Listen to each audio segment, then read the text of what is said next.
नमस्कार, मैं हूं मन शर्मा और आप सभी का मैथ्स एनालिसिस में बहुत बहुत स्वागत है। इस वीडियो में हम लोग पढ़ने वाले हैं class 11th NCERT miscellaneous exercise chapter first sets. इसमें से क्वेश्चन नंबर 3 है हमारे पास। क्वेश्चन नंबर 3 को करने के लिए बहुत सारे मेथड हो सकते हैं, लेकिन मैं आपके साथ 3 से 4 जो पॉसिबल मेथड हैं वो आपके साथ डिस्कस करूंगा। आइए समझे क्वेश्चन नंबर 3 को। तो ध्यान से देखिए है क्या, if A B and C are any sets. सबसे पहले आपके पास ए बी और सी 3 सेट्स हैं, ठीक है।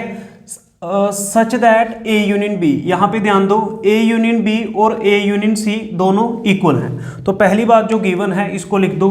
गिवन में क्या है, जो बातें गिवन में है उसको लिखते जाओ। गिवन में क्या है कि जो ए यूनियन बी होगा वो आपका ए यूनियन सी के इक्वल होगा।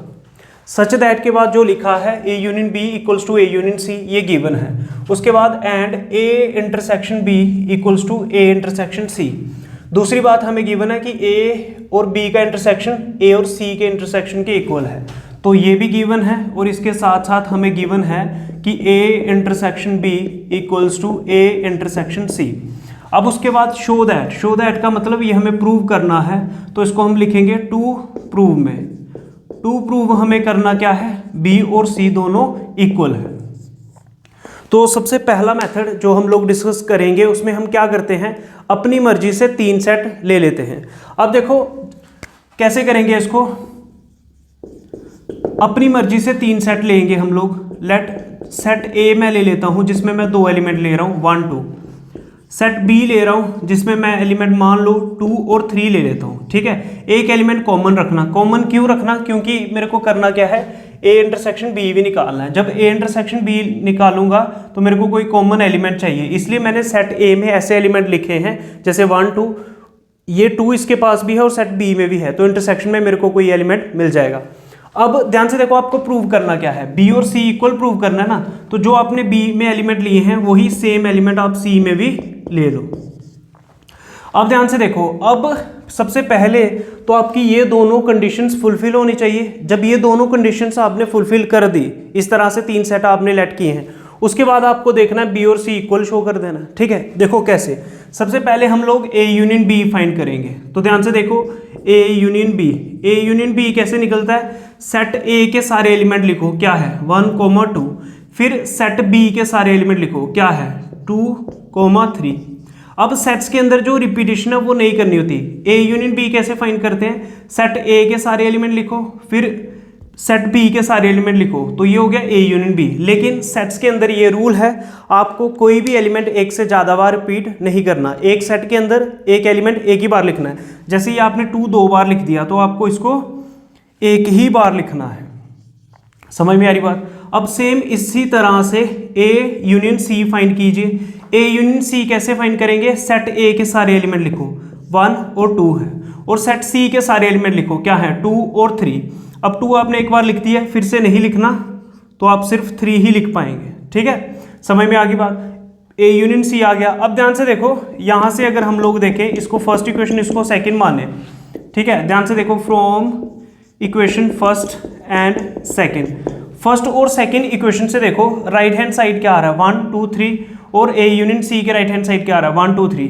अगर 2 इक्वेशन की राइट हैंड साइड इक्वल है तो इसकी लेफ्ट हैंड साइड भी इक्वल होगी, विच इंप्लाइज इसकी लेफ्ट हैंड साइड क्या है, A union B equals to क्या आ गया, ए यूनियन सी। तो पहली कंडीशन जो उसने गिवन दी थी ना, सेट्स इस तरह से लेट करने हैं जो गिवन है वो ट्रू रहे, तो ये ठीक आ गया। अब ए इंटरसेक्शन बी फाइंड करेंगे हम लोग। A intersection B, A intersection B का मतलब सेट ए और सेट बी में क्या क्या कॉमन है। सेट ए और बी में सिर्फ एलिमेंट 2 कॉमन है, तो इंटरसेक्शन क्या आएगी, सिर्फ 2। ऐसे ही अब हमें फाइंड करनी है ए इंटरसेक्शन सी, ए इंटरसेक्शन सी। अब ए और सी में कॉमन देखो क्या है, ए और सी में क्या कॉमन है, ए में 2 आ रहा है और सी में भी 2 आ रहा है, सिर्फ 2 ही कॉमन है। ए इंटरसेक्शन सी में भी क्या है, 2 ही है। इसको इक्वेशन 3 मानो और इसको इक्वेशन 4, ठीक है। इक्वेशन 3 और 4 को ध्यान से देखो, इक्वेशन 3 और 4 की राइट हैंड साइड इक्वल है, तो इनकी लेफ्ट हैंड साइड भी इक्वल हो जाएगी। बस इसको लिखते इस तरह से है, from equation 3 and 4, third and fourth equation से इनकी राइट हैंड साइड इक्वल है, तो इनकी लेफ्ट हैंड साइड भी इक्वल होगी। A intersection B A intersection C के इक्वल होगा।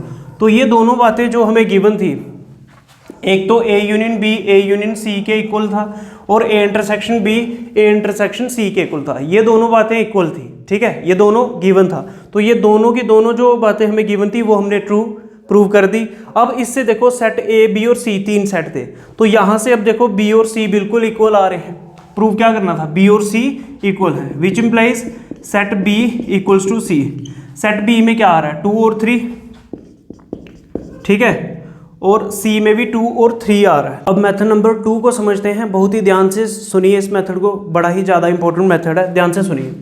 आपको जब भी क्वेश्चन में ये गिवन हो कि ए यूनियन बी और ए यूनियन सी इक्वल है या A intersection B equals to A intersection C है, अब आपको प्रूव करना है बी और सी इक्वल है। तो अब हम प्रॉपर्टी ऑफ सेट्स को यूज़ करके इस क्वेश्चन को प्रूव करेंगे।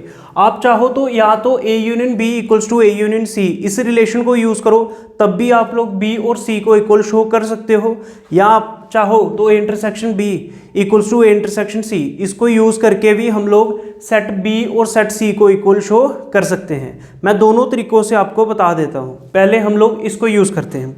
तो आपको जब क्वेश्चन शुरू करना है, ध्यान से देखिए, आपको गिवन क्या है कि ए यूनियन बी किसके इक्वल है, ए यूनियन सी के। तो ध्यान से देखिए, हेयर लिखूंगा क्या मैं एग्जाम में, A union B equals to क्या, ए यूनियन सी। अब ध्यान से देखिए, अगर आपने रिलेशन यूज किया A union B equals to A union C, अब आप देखो प्रूव करना क्या है, सेट बी को सी के इक्वल करना है।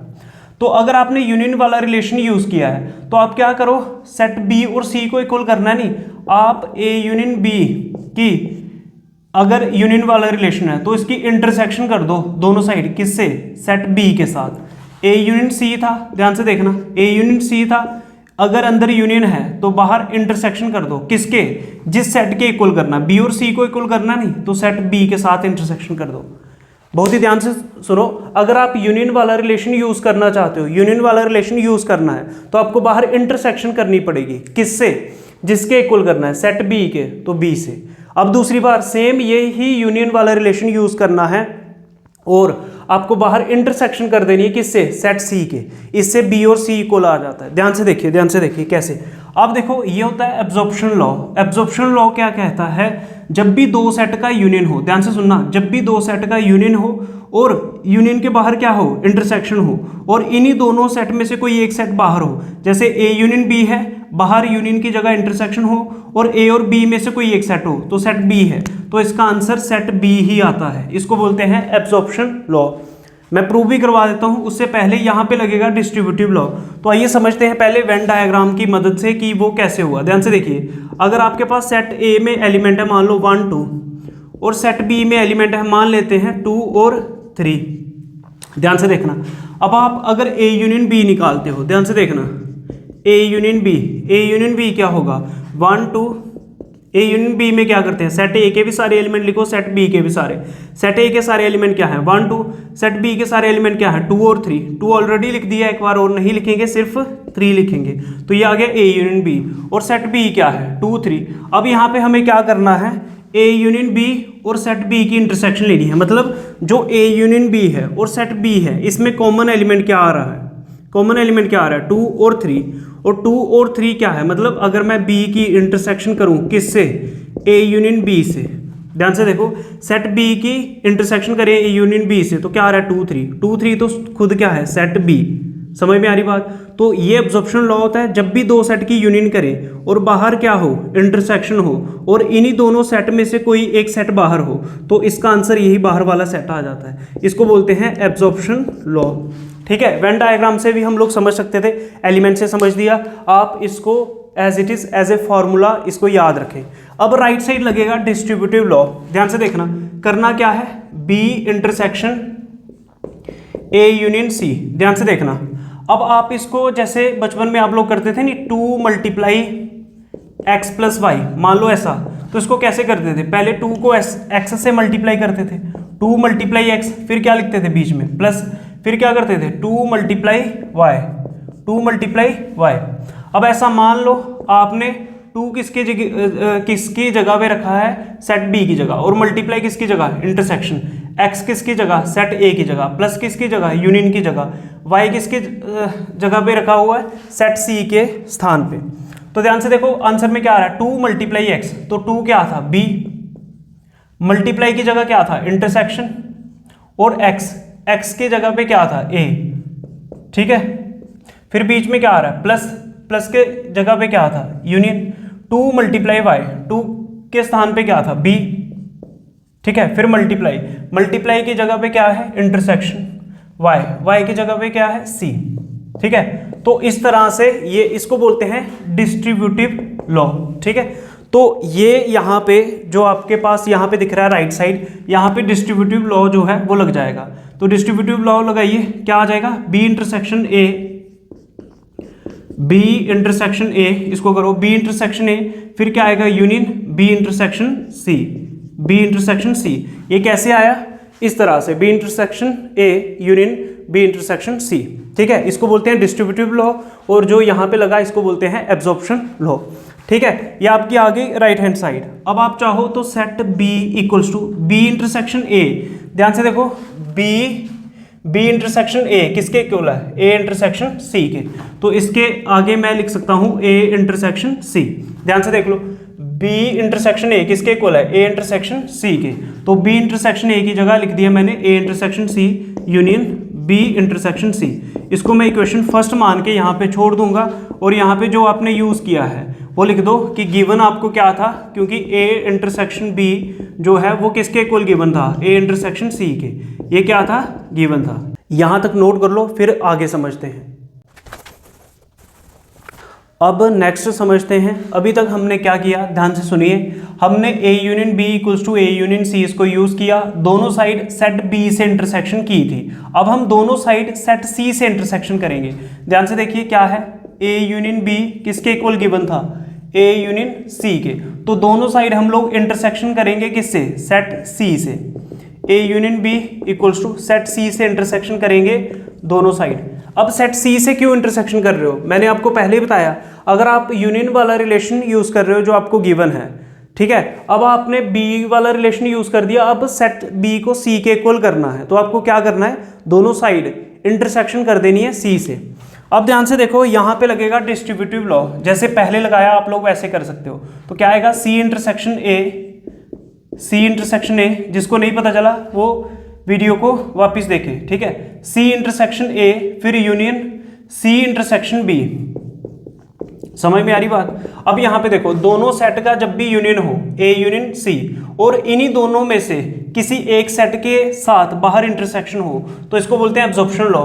तो इसमें सेट सी ही आ जाता है। बात समझ में आ रही है। देखो, ए यूनियन सी है, ए यूनियन सी है, यूनियन के बाद बाहर क्या है, इंटरसेक्शन, और ए और सी में से कोई एक सेट बाहर होना चाहिए, सी है, तो इसका आंसर सी ही आ जाएगा, ठीक है। समझ में आ रही बात। एक तो डिस्ट्रीब्यूटिव लॉ लगाया लेफ्ट साइड, और राइट साइड हमने क्या लगाया, एब्जॉर्प्शन लॉ, ठीक है। इसको मैं सेकंड इक्वेशन मानता हूं। ध्यान से देखो, क्या यहां तक बात समझ में।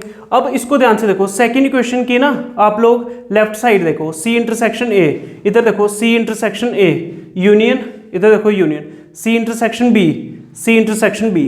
तो मैथ्स में ये रूल है, अगर कभी भी दो इक्वेशन की, जैसे फर्स्ट और सेकंड इक्वेशन देखो, इसकी लेफ्ट साइड सेकंड इक्वेशन की लेफ्ट साइड फर्स्ट इक्वेशन की राइट साइड के इक्वल है। अगर इसकी लेफ्ट साइड इस इक्वेशन की राइट साइड के इक्वल है, तो इसकी लेफ्ट साइड फर्स्ट इक्वेशन की सेकंड इक्वेशन की राइट साइड के इक्वल होगी। बस लिखते कैसे हैं, इसको लिखना ऐसे पड़ता है, फ्रॉम इक्वेशन क्या, फर्स्ट एंड सेकंड, फर्स्ट और सेकंड इक्वेशन से सेट बी और सेट सी इक्वल हो जाएगा, हेंस प्रूव्ड। ये मेथड नंबर 2 था। अब समझते हैं मेथड नंबर 3 को। अब मेथड नंबर 3 को समझते हैं। मेथड नंबर 3 में क्या है, ध्यान से देखो। अब आपको A union B A union C के इक्वल गिवन था, और ए इंटरसेक्शन बी किसके इक्वल था, ए इंटरसेक्शन सी के। तो मेथड नंबर 2 में मैंने ये बताया, आप A union B equals to A union C वाला रिलेशन यूज करके बी और सी कैसे इक्वल कर सकते हो। अब मैं आपको बताऊंगा, अगर आप ए इंटरसेक्शन बी और ए इंटरसेक्शन सी ये रिलेशन जो गिवन है इसको यूज करके सेट बी और सी को इक्वल प्रूव करना चाहे, किस तरह से कर सकते हो, आइए समझते हैं। आपको गिवन क्या है कि जो ए इंटरसेक्शन बी है वो किसके इक्वल है, ए इंटरसेक्शन सी के। अब ध्यान से देखो, अगर आपने इंटरसेक्शन वाला रिलेशन यूज किया है तो आपको क्या करना पड़ेगा, दोनों साइड इंटरसेक्शन वाला रिलेशन, अगर आपने इंटरसेक्शन वाला रिलेशन यूज किया तो आपको दोनों साइड यूनियन करना पड़ेगा सेट बी से, और फिर दूसरी बार दोनों साइड यूनियन लेना पड़ेगा सेट सी के साथ। आइए समझते हैं कैसे। सबसे पहले मैं सेट बी के साथ इंटरसेक्शन वाले रिलेशन का यूनियन ले लूंगा। तो सेट बी का यूनियन ले लो किसके साथ, ए इंटरसेक्शन बी के साथ इक्वल्स टू, ऐसे ही यहां पे क्या गिवन था, A intersection C, A intersection सी का क्या करना है मेरे को, यूनियन लेना है किसके साथ, सेट बी के साथ। क्या यहां तक बात समझ में आई? अब ध्यान से देखो, जब भी दो सेट का, ध्यान से देखो ब्रैकेट के अंदर देखो, दो सेट का अगर इंटरसेक्शन गिवन है, ध्यान से सुनना, अगर दो सेट का ब्रैकेट के अंदर इंटरसेक्शन गिवन है और बाहर क्या हो, यूनियन हो, और ए और बी में से कोई एक सेट आ रहा हो, ए या बी में से कोई भी एक सेट आ रहा हो, जैसे सेट बी आ रहा है, तो इसका आंसर डायरेक्ट सेट बी होगा। इसको बोलते हैं एब्जॉर्प्शन लॉ, जो मैंने पहले आपको एलिमेंट डाल के भी बता दिया, इसको याद रखना। अब यहां पे लगेगा क्या, डिस्ट्रीब्यूटिव लॉ। डिस्ट्रीब्यूटिव लॉ कैसे लगता है मैंने पहले आपको बता दिया, अब मैं डायरेक्ट करूंगा, बी यूनियन ए करना पड़ेगा, ठीक है, B union A, B union A, फिर इंटरसेक्शन, फिर क्या, बी यूनियन सी, ठीक है। जिस बच्चे को ये डिस्ट्रीब्यूटिव लॉ लगाना नहीं आता, जैसे पहले आपको एलिमेंट्स डाल के जैसे बचपन में करते थे वैसे बताया, आप लोग वैसे भी कर सकते हो, ठीक है। अब आपके पास क्या आ गया, सेट बी इक्वल्स टू, यहां पे लिख सकते हो बाय यूजिंग कौन सा law, absorption law and distributive law, ठीक है। अब ध्यान से देखो, जो बी यूनियन ए है वो किसके इक्वल है, ध्यान से देखो, बी यूनियन ए किसके इक्वल है, ए यूनियन सी के, तो इसकी जगह पे मैं क्या लिख सकता हूं, ए यूनियन सी। जो बी यूनियन ए था, बी यूनियन ए था वो किसके इक्वल है, ए यूनियन सी के। फिर इंटरसेक्शन क्या आ गया, बी यूनियन सी, क्या आ गया, बी यूनियन सी, ठीक है। इसको फर्स्ट इक्वेशन लिख दो और आप लिख दो कि हमने गिवन क्या यूज किया, बिकॉज ए यूनियन बी जो था वो ए यूनियन सी के इक्वल गिवन था। ये रिलेशन मैंने जो इसके सामने आपने जो इस इक्वेशन में यूज किया उसको इसी के सामने आपको लिख देना है। कि यहां तक बात समझ में, तो ये सेट बी आपके पास आ गया। अब आपको सेम यही रिलेशन यूज करना है इंटरसेक्शन वाला। तो क्या था relation, A intersection B equals to क्या, ए इंटरसेक्शन सी। अब इंटरसेक्शन वाला रिलेशन यूज कर रहे हो तो बाहर क्या लेना है, यूनियन। क्या लेना है बाहर, यूनियन। यूनियन किसके साथ लेना है, अब आपने पहले सेट बी के साथ लिया था, अब सेट सी के साथ यूनियन लेना है। क्यों, क्योंकि आपने बी और सी को इक्वल प्रूव करना है। अब ध्यान से देखो, जब भी यहाँ पे देखो, यहाँ पे तो डायरेक्ट डिस्ट्रीब्यूटिव लॉ लगेगा, ध्यान से देखो, क्योंकि ए इंटरसेक्शन बी है और बाहर इन दोनों में से कोई एक सेट और है, बी ए और बी में से नहीं है, सी है, तो यहाँ पे सी यूनियन ए आएगा, ठीक है, सी यूनियन ए, डिस्ट्रीब्यूटिव लॉ लगा रहा हूं, सी यूनियन ए, फिर इंटरसेक्शन सी यूनियन बी। जिस बच्चे को डायरेक्ट समझ में नहीं आता, जैसे पहले बताया वैसे करिए आप। अब देखो, जब भी दो सेट का इंटरसेक्शन हो, ए इंटरसेक्शन सी, और बाहर क्या हो, यूनियन हो, ए और सी में से कोई एक सेट आ रहा हो, जैसे सी आ रहा है, तो इसका आंसर डायरेक्ट सेट सी होगा, एब्जॉर्प्शन लॉ, ठीक है। अब इसको मैं इक्वेशन मान लेता हूं सेकंड। ध्यान से देखो, फर्स्ट और सेकंड इक्वेशन को देखो। फर्स्ट इक्वेशन की राइट साइड देखो, A union C intersection B union C. अब राइट साइड की, अब सेकंड इक्वेशन की लेफ्ट हैंड साइड देखो, ए यूनियन सी, देखो इसके साथ A union C, A union C, intersection intersection, B union C, B union C. तो first equation की राइट हैंड साइड और सेकंड इक्वेशन की लेफ्ट हैंड साइड इक्वल है।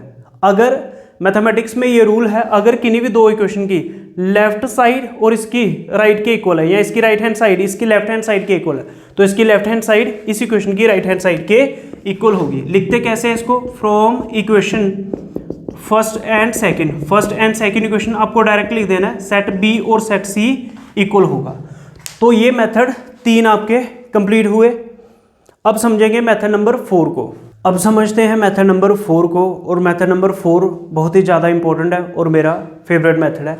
ध्यान से समझिए मेथड नंबर 4 को। सेट बी और सी को इक्वल करना है। ध्यान से देखो, सेट्स चैप्टर में आपने अगर थ्योरी अच्छे से पढ़ी है, आपको जब भी दो सेट्स को इक्वल करना है, जैसे सेट बी और सी को इक्वल करना है, तो आपको इसके लिए अगर दो सेट्स को इक्वल करना है ना, तो इसके लिए 2 कंडीशन है। पहली, आपको ये बताना पड़ेगा कि बी सबसेट है सी का। अगर आपको प्रूव करना है कि सेट बी और सेट सी दोनों इक्वल हैं, तो आपको क्या करना पड़ेगा, ध्यान से देखिए। अगर आपको प्रूव करना है कि सेट बी जो है सेट सी के इक्वल है, तो इसके लिए आपको जो पहली कंडीशन है वो ये प्रूव करनी पड़ेगी, सेट बी जो है वो सबसेट है सेट सी का, ठीक है। और दूसरी कंडीशन आपको ये प्रूव करनी पड़ेगी, जो सेट सी है सेट सी भी सब सेट है किसका, सेट बी का।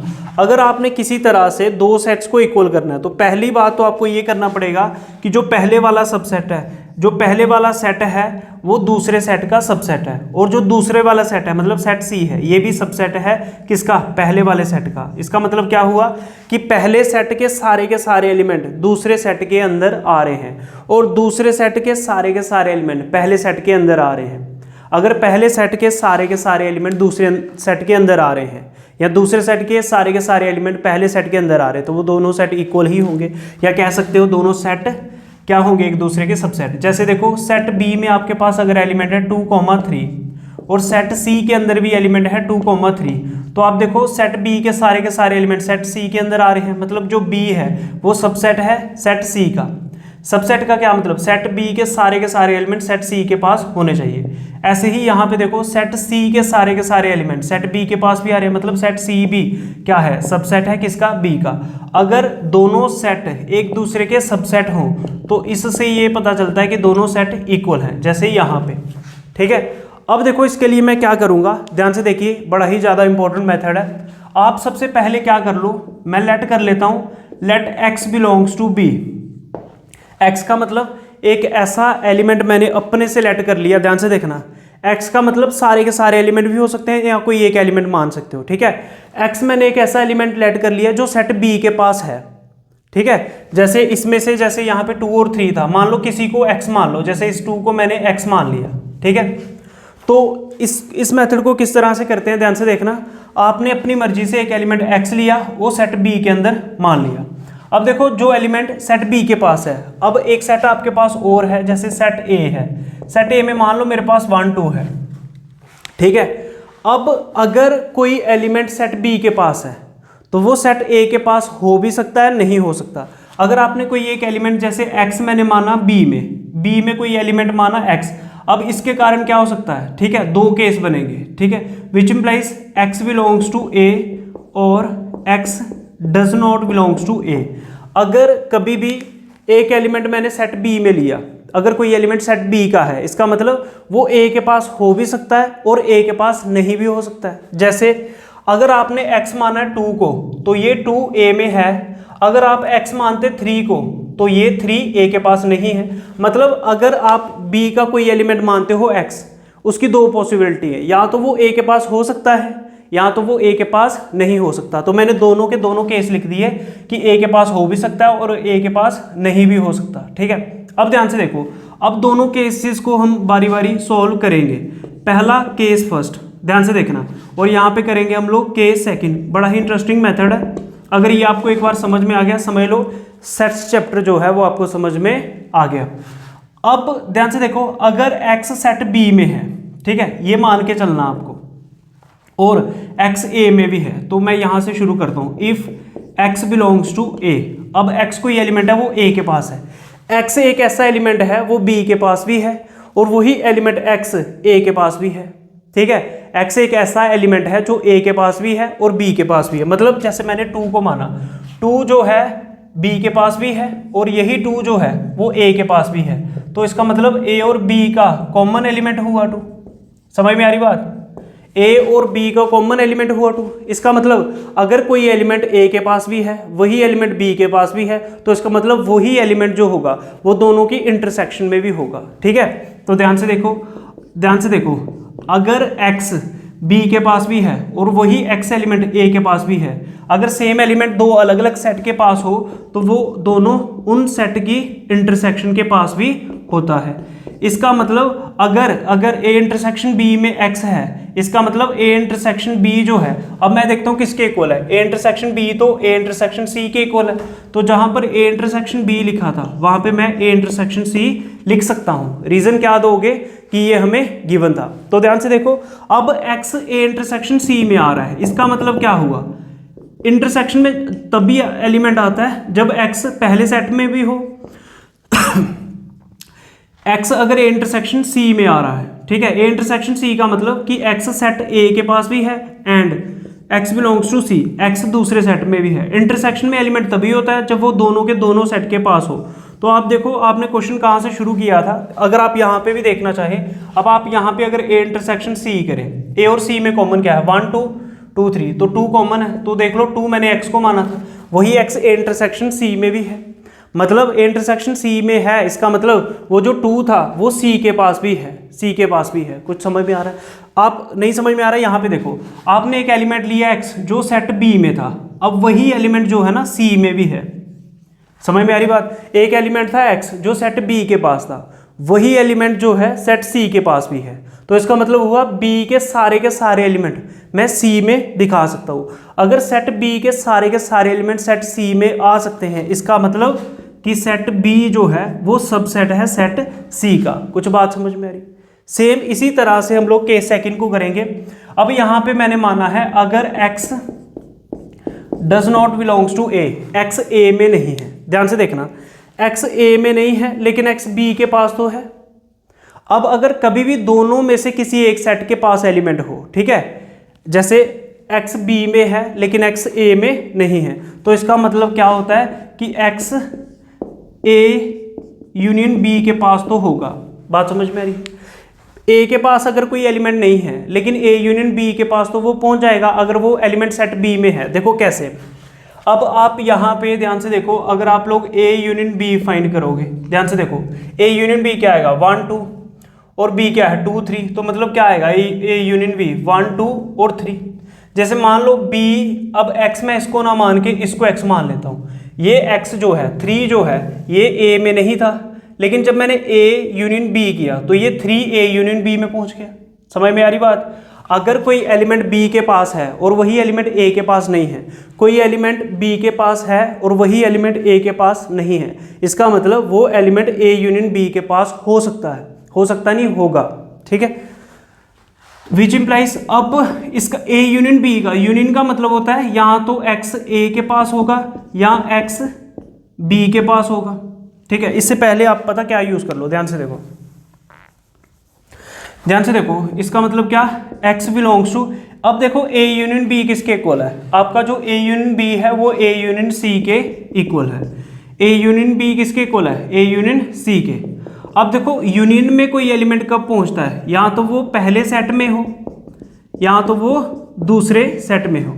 यूनियन में एलिमेंट पहुंचने की कंडीशन क्या है, ध्यान से देखो, कभी भी लिखा है ना a यूनियन b, इसका मतलब अगर कोई एलिमेंट है x वो a यूनियन b में है, इसका मतलब यूनियन में वो तभी पहुंचता है या तो वो a के पास होना चाहिए या तो वो b के पास होना चाहिए। दोनों में से किसी भी एक सेट के पास अगर एलिमेंट है तो वो यूनियन में पहुंच जाता है, ठीक है। तो तभी मैंने लिख लिया x बिलोंग्स टू a और x बिलोंग्स टू c।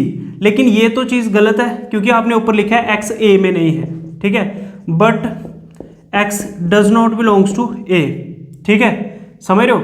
अब अगर a के पास नहीं है, इसका मतलब x डेफिनेटली c के पास है, which implies x belongs to c।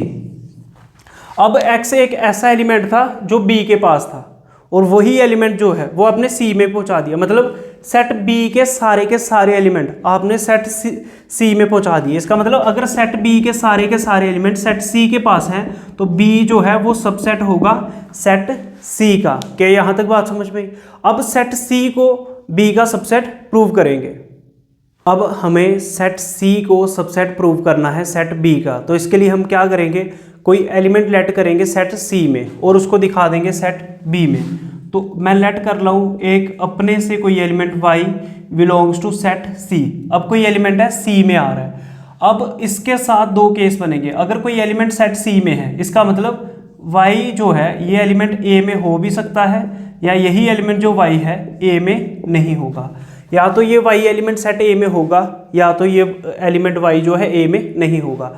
तो मैं दोनों केसेस को लूँगा। तो केस फर्स्ट ध्यान से देखिए, केस फर्स्ट में हम लोग क्या करेंगे, अगर हम ये केस लेते हैं y बिलोंग्स टू a, ठीक है। अब देखो एक ऐसा एलिमेंट है y जो है वो c के पास है और वही एलिमेंट y a के पास भी है, मतलब ये जो y है ये सेट c में भी आ रहा है और y जो एलिमेंट है वो सेट a में भी आ रहा है। इसका मतलब क्या हुआ, ये जो एलिमेंट y है ना ये c और a का कॉमन एलिमेंट है।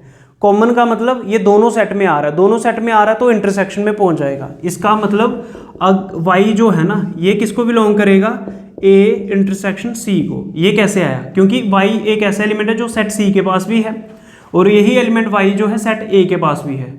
अगर कोई सेम एलिमेंट दो अलग अलग सेट के पास हो तो वो उन दोनों की इंटरसेक्शन में पहुंच जाता है। अब जो y है ना A इंटरसेक्शन C में है। अब A इंटरसेक्शन C जो है, A इंटरसेक्शन C किसके इक्वल है? A इंटरसेक्शन B के, A इंटरसेक्शन B के, ठीक है।